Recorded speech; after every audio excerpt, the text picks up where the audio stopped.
What is going, my good people? It is your main man Typho. Welcome back to another video on the channel. Hope you're having a good one. So I'm recording this voiceover on the 30th of April. Technically the 1st of May at about 1 AM. I woke up from sleep. I tried to go to bed early. But yeah, that didn't go very well. And I'm awake now. So I thought I'd maybe record a bit of voiceover before I fell asleep again. Which could be any time really. But I thought I would make a new video relating to like a speed battle guide. I've loosely implied something like this for a while, and my first ever video was only like 9 minutes long, and it was helpful, but it could only help you so much. But hopefully now I've come full circle and experienced a lot of positives and negatives of speed battle with experimentation, and I can say I've put together one of the most concise and general, universally accessible guides. I guess I was gonna say advisories, but that's more like a warning rather than tips and tricks. But yeah, this is going to be one of those big massive guide breakdown videos on how to get better at the game. So without further ado, hey, let's jump into it real quick. So first things first, right? We're gonna go over the characters, right? So there was a big massive change, and there's ring differences now among rarities, and super rares and challengers and specials all have the max amount of starter rings that you can get.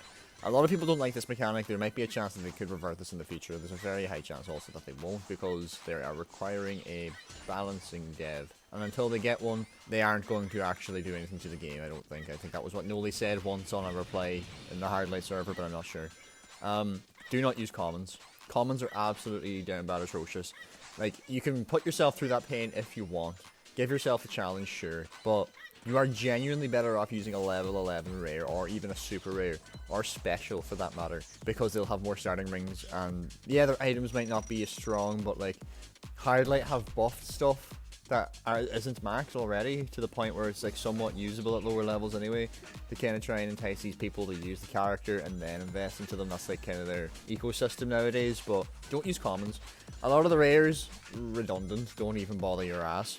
There's a few of them that you can use. There's a few super rares you can use. Most specials are usable and most challengers are usable. But I will give off what I would say is the most popular 10 characters as of right now. Characters that you're guaranteed to see on a daily basis without fail.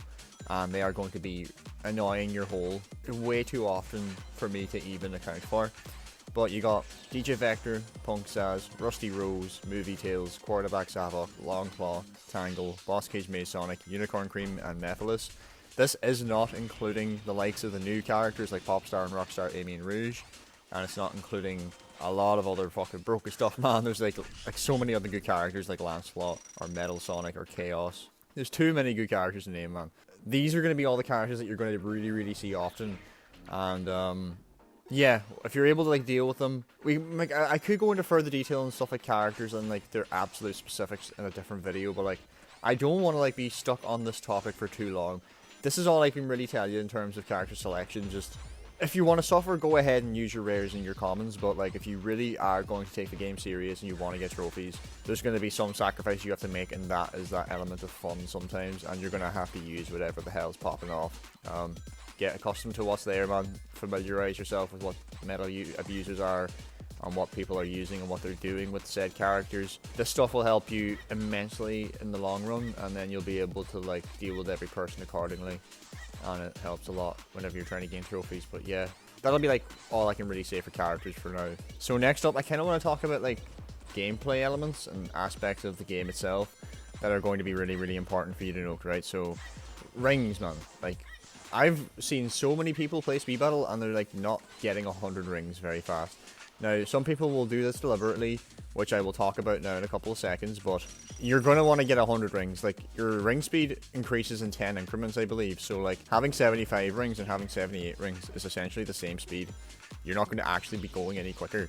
You're going to want to be getting to 100. Don't be missing rings, man. Don't be silly.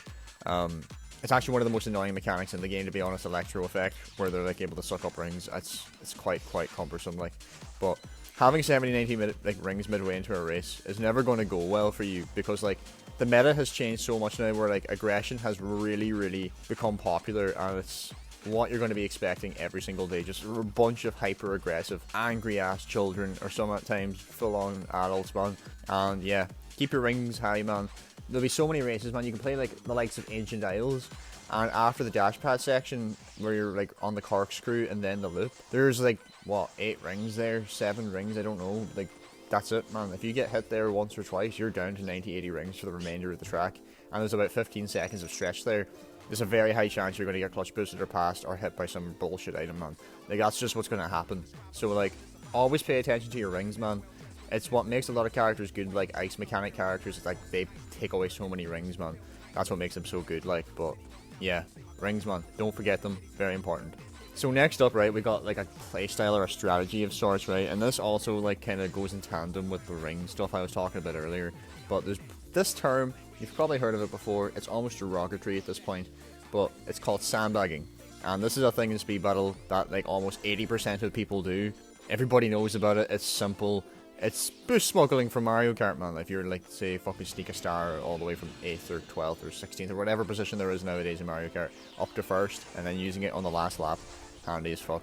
No blue shells can hit you, whatever.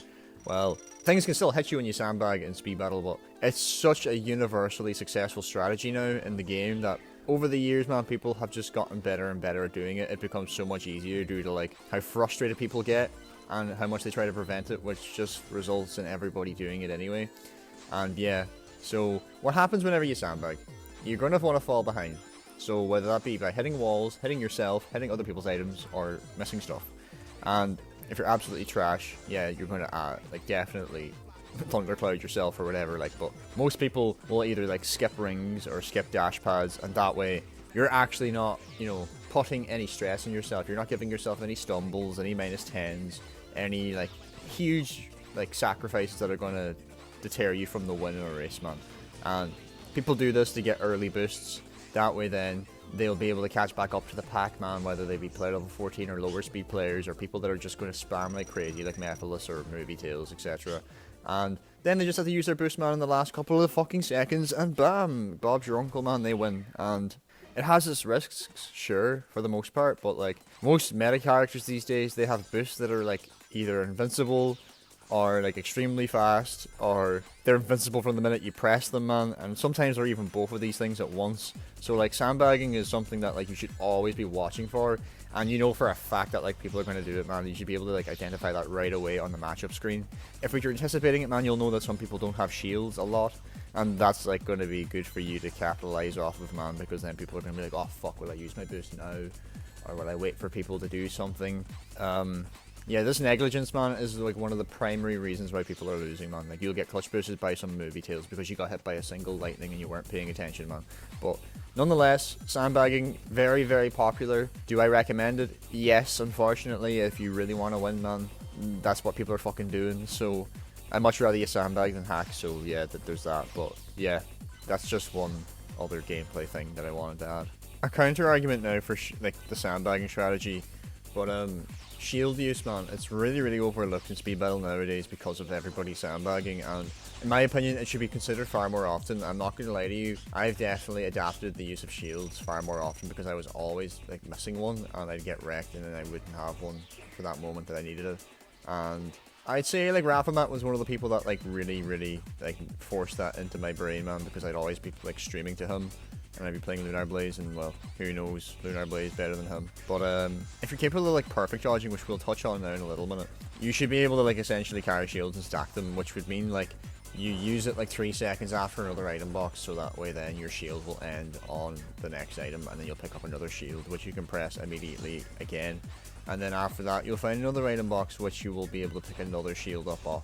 That's the way, man, that like someone like Philip38 used to play, and it worked really, really well for him in his Vector, and I'm not gonna lie to you, man, definitely viable, keeps you protected. If you're able to utilize that and like agility, man, you won't have a problem with a lot of things that you're going to encounter in the game. But you really can't dodge everything, but you can do your best to like minimize the amount of hits that you accumulate over the race, because every error that you make, man, will influence the bigger picture, which is going to be something that I'm going to like emphasize the most in this video later on.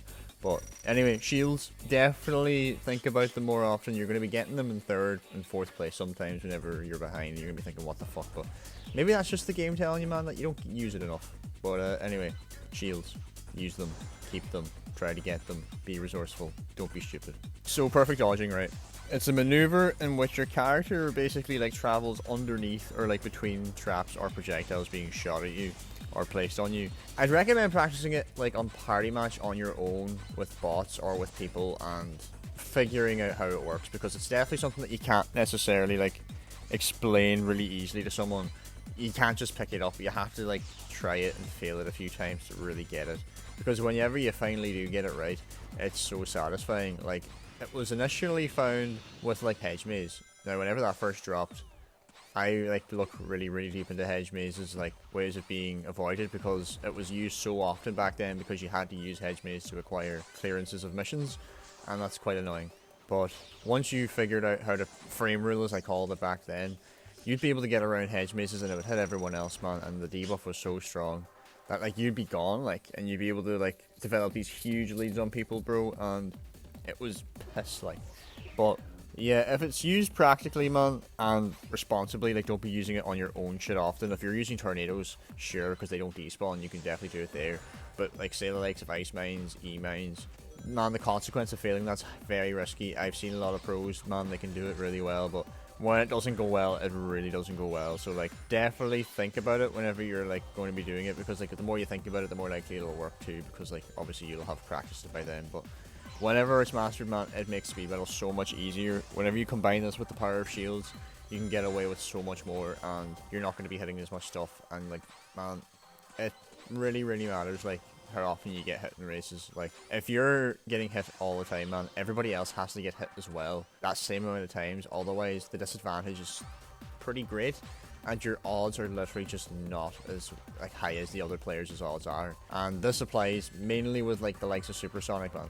You can see it with the super forms so evidently. Like, if you get hit a few times, man, a Super Shadow will easily be able to come back, cloud everyone at the finish and win. It's such a common incident, man. I've said this many times, man. Like, room for error is just not there anymore in this game, and if you want to be good, these are just some things, man, that you're going to have to adapt. So perfect dodging takes a while to get used to, but whenever you learn it, man, it's awesome.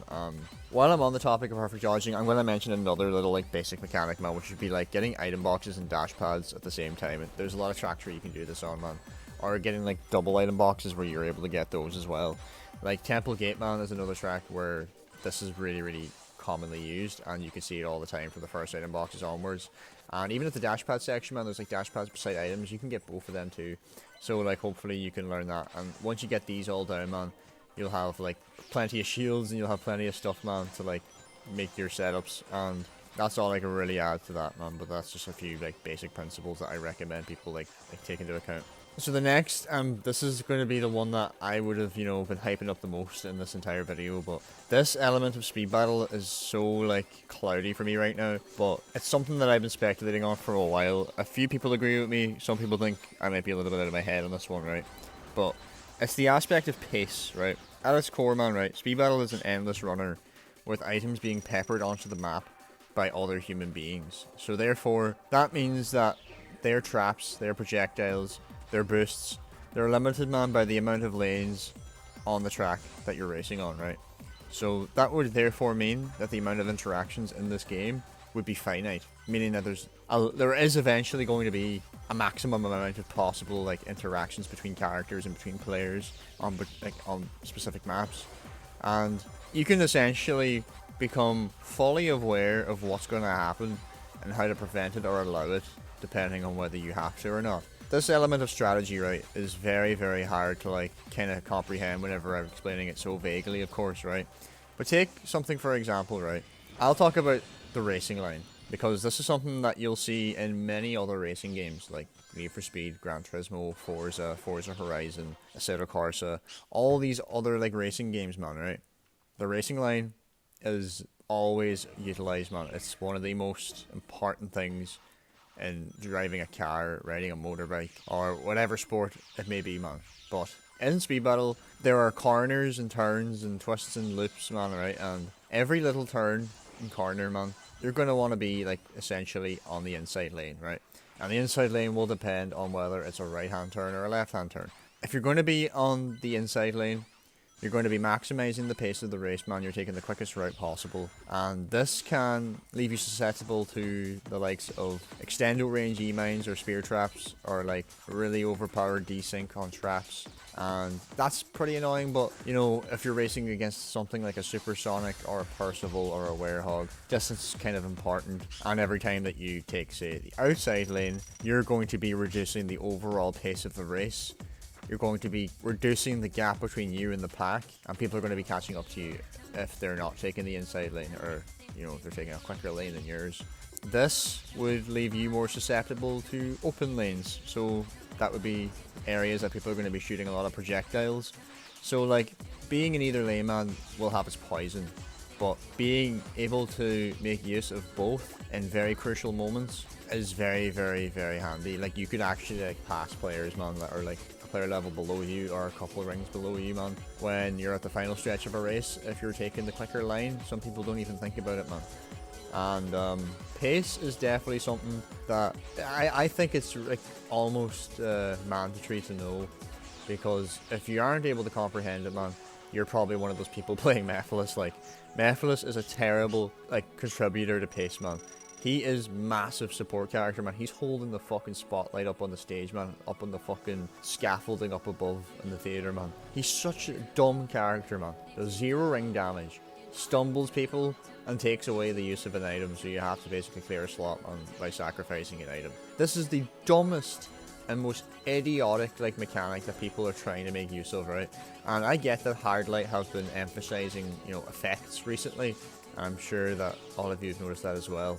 But when it comes to Mephiles, right, if you're racing against 3 supers, man, or 2 supers and like another regular player, and the regular player's in first and you're in second, and the 2 supers are in third and fourth, why the fuck would you be using Stalking Shade on the person in first when you could be using boosts to catch up to him to use Swarming Darkness, or then Stalking Shade whenever you're sure that you're going to pass them? If you're going to be using it to cut this massive gap that you have between each other, when you have 2 10-speed characters behind you that are going to be technically traveling quicker than you whenever you're not boosting, and even when you are boosting you have this slow activation time, so even then they are still somewhat catching up to you. So overall, man, that gap between first place and third and fourth place is closing just as quickly as the gap between second and first is, because of you getting hit. That's what I'm talking about when it comes to pace, man. And this would lead on to the topic of rubber banding, man. And rubber banding occurs really, really often on speed battle on a lot of tracks, man, where there's green arrows too, especially. So like, you got your Ancient Isles, your Spiral Heights, Red Gate Ruins if it comes back. There's a lot of tracks, man, where this happens, right? Where after a particular moment in the race, man, there's going to be a quite dead spot where using items and setting up, man, it's going to be quite difficult. You're not going to be able to really hit people, and they're going to be able to pick up a heap of boosts and catch back up to you and then attack you, and you're going to have very little resources left because you're trying to block items or block dash pads or block badniks, and these people are now suddenly up your ass with E-mines or Blizzard Bomb or Ice Wave, you name it, man. And you're like, fuck, how did that happen, man? Well, it's the elastic band, man. If people are so far behind and they're just sitting there bamming boosts, man, every single thing that you do will matter then. So your outside lanes then, your wall hits, man. Every time you hit yourself with a trap, you get hit by a crosswire, man. All this stuff, man, is literally deciding and calculating your loss, man, for you before you even get to the chance where you're going to be able to stop it. Like, all these little things, man, are just stacking up whenever you do a race, and your best bet, man, is to minimize errors. And all the stuff that I've just talked about now, if you're able to get your head around it, it'll help you so much in playing speed battle. Like, man, all the infinites, all the supers, man, they require rubber banding to come back, man, if they're not in first already. Like, how else would they come back? It's the crazy replica from the back, man, that hits first and second, and the person in third gets fucked by the people that just got hit. Like, it's a chain reaction, man, and that's just interfering with the overall pace, man. Like, that's how I'm, like, thinking whenever it comes to races. Hopefully this just doesn't sound like some kind of psychopathic maniac's, like conspiracy theory. But yeah, so for the first of the mental segment, right, I want to talk about composure, man. And composure refers to the ability to be like numb to whatever result that you receive in a race or any item that hits you, man. You are just able to take it on the chin, ignore it, and continue to play and remain focused and play at your best, man. because if you get mad at this game at all, you're gonna flop, tank, fall down the well, man, and drown. Like, it's just never a fun experience whenever you're mad, man. Just coming from someone who gets like really angry at speed battle, it's so easy to go like text the person or ping the person, man, on a server or in DM. And you don't want to be like that. I've done that a lot, like, but I can assure you, like, I've done a pretty good job this month of not, you know, flipping out at people, man. If you're able to like remain calm for the most part, you will be able to like defeat anything, man, this game throws at you. But sometimes, man, like I've said already, some things are just impossible to deal with, and like you may not win. If you're able to remain composed, man, during all your plays, man, and all your tanks or all your losses, you'll be able to rationally determine, man, when to get off when things aren't working out. And like if you're playing with emotion, man, and you're personally motivated, it blocks your logic, man. And that is one of the hugest things required for like winning in this game, man. So like play rationally, not emotionally, man. Next, for the mental segment, now I suppose this is more physical, like, but whether you play with your middle finger, your pointer finger, your thumb, or like two of your thumbs, man, whether you play with your toes, with your nose, I don't care. You gotta be aware of the limitations that you may like have, or the problems that may incur within each, right? So you're gonna be far slower, man, without two thumbs. Like, I play with two thumbs. The reason for it is because my mind has a million thoughts, and I'm not able to get all my thoughts into one thumb. So I'm going to be playing with two. That way, I'm able to get a lot more onto the screen. This can leave you vulnerable to the likes of overexertion, which would be like too much movement, man. Therefore, you're getting hit by stuff, or you're making too many mistakes. And another thing that can occur, man, whenever you have like a double thumb playstyle, you can have cold thumbs, man, which basically means your like muscles in your thumbs, man, aren't as flexible, aren't as agile, and like your thumbs don't like slide across the screen as well, man. I don't know, maybe that's a placebo thing, but I'm pretty sure like every player has experienced that. But yeah, man, it's a worry that a lot of people will have whenever they're like playing with thumbs, man. You come back in from a very cold day or something, and your hands haven't warmed up yet. But two thumbs is my favorite. Like, it's the way I would rather go, man. I know like someone like Garbage uses their like middle finger or something like that, and he gets a lot of work done too. But figure out what way works for you, and you'll be able to get like more into the nitty gritty of the game then, and focus on the more technical aspects. But you have to like get accustomed to what way you want to play first. Right, next up on mental, this kind of refers to vision.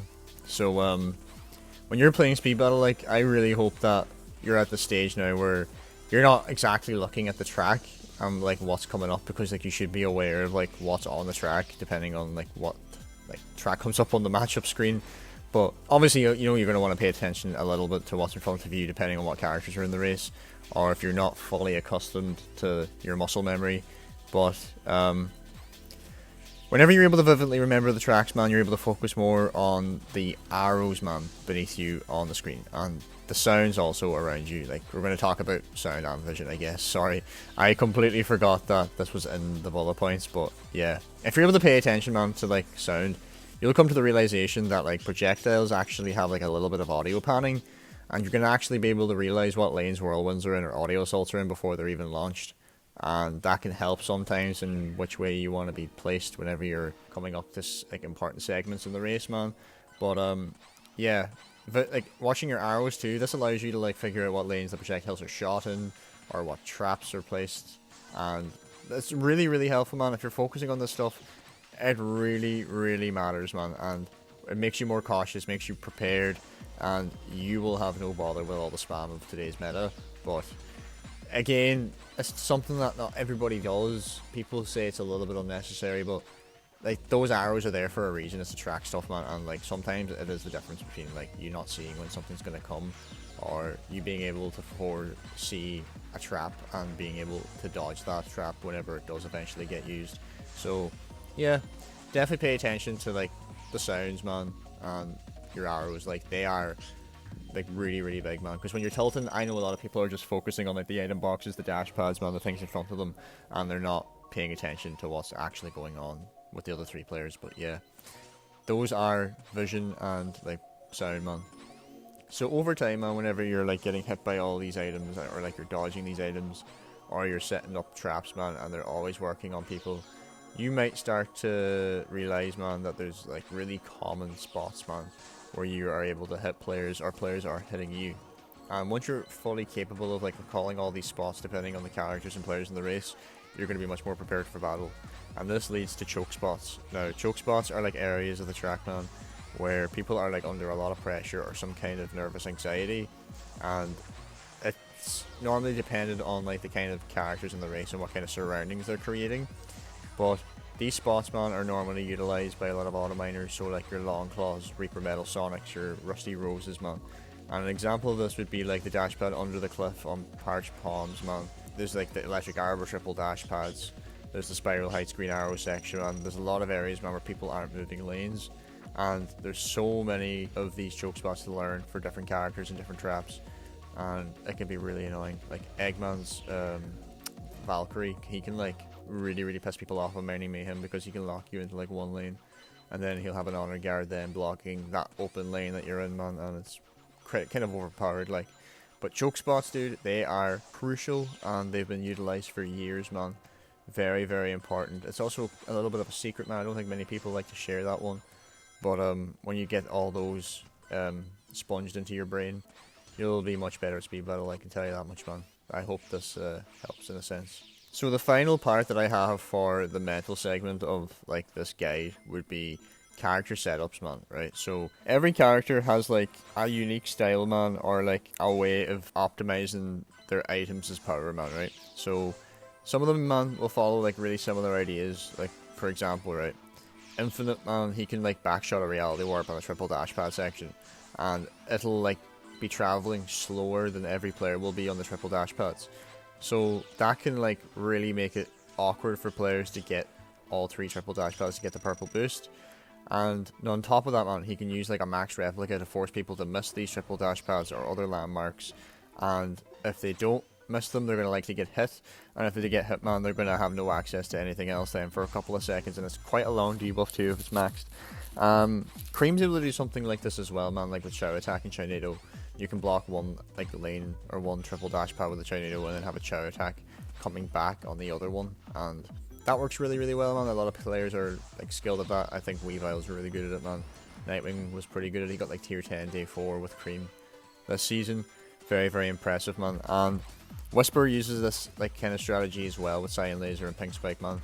And it's funny, like a lot of these characters, man, they have very similar like playstyles. Now they have nothing in similarities to Infinite. He's a completely different beast. But character setups, man, that's all I can really like advise now in terms of all the mental stuff. I could add the likes of, you know, not overexerting yourself early season. Don't be going too ham for trophies whenever it's not exactly easy.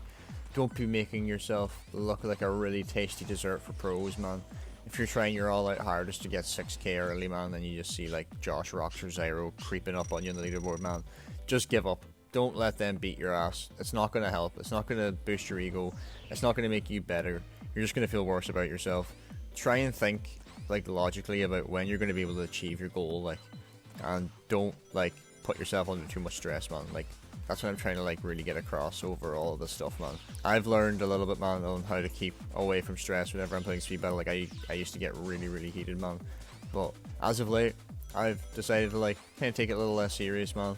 And I know that's what the devs have wanted, but it's helped me a lot in terms of the competitive aspect, but competitive aspect's kind of dying. So hopefully this guide video kind of like helps repair the terrible playstyles that I've started to see in speed battle nowadays, man. I really hope that this video will do something for us.